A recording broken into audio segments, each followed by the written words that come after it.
ইন্ডিয়াতে যা কিছু হিস্টোরিক্যাল মনুমেন্টস আছে সেগুলোকে প্রোটেক্ট করার দরকার এবং গভর্নমেন্ট সেই জিনিসগুলোকে প্রোটেক্ট করে। তো সেই জিনিসটা নিয়েই ডিসকাস করছে আর্টিকেল 49।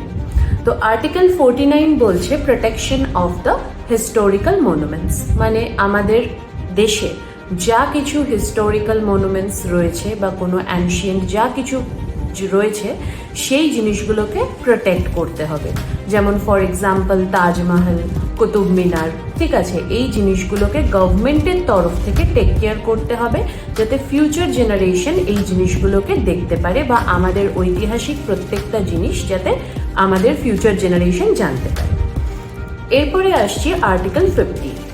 আর্টিকেল 50 বলছে separation of the judiciary from the executive, ঠিক আছে, মানে জাজেস যারা রয়েছে তারা প্রত্যেকেই ইন্ডিপেন্ডেন্টলি ডিসিশন নিতে পারবে, সেখানে কোনো রকম গভর্নমেন্টের কোনোভাবে ফোর্স থাকবে না।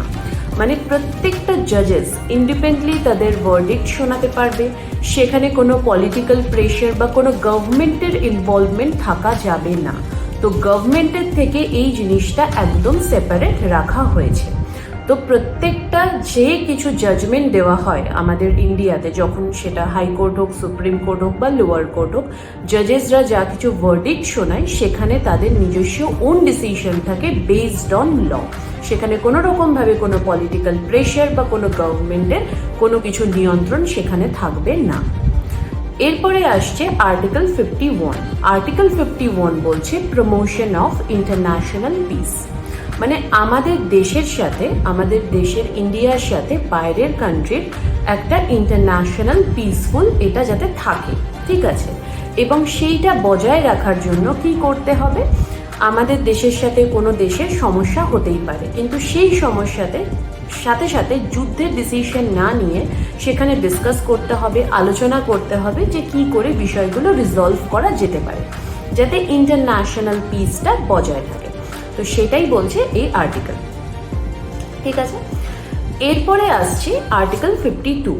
আর্টিকেল 52 বলছে প্রেসিডেন্ট অফ ইন্ডিয়া। আমরা প্রত্যেকেই জানি আমাদের কান্ট্রির হেড হলেন প্রেসিডেন্ট অফ ইন্ডিয়া, ঠিক আছে, মানে প্রেসিডেন্ট আমাদের ইন্ডিয়ার হেড, ঠিক আছে। এবার যিনি প্রেসিডেন্ট আছেন উনি actually constitutional head of the India, ঠিক আছে।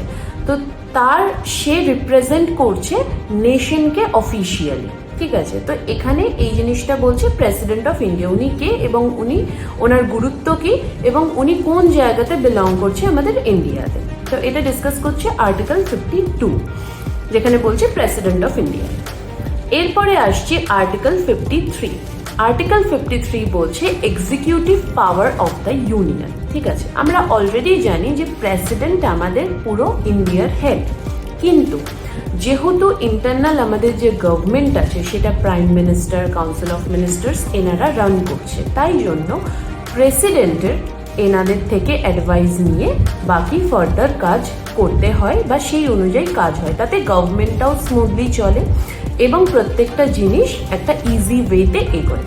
তো এটা ছিল আজকে অল ওভার আমার আর্টিকেলস। তো আশা করি তোমাদের বুঝতে কোনো অসুবিধা হয়নি। যদি এই আর্টিকেল রিলেটেড আজকে যা যা ডিসকাস করলাম, তো এই রিলেটেড যদি কোনো রকম কোনো কনফিউশন থাকে আমাকে কমেন্ট সেকশনে অবশ্যই জানিও এবং অপেক্ষা করো আমার পরের ভিডিওর জন্য। Thank you.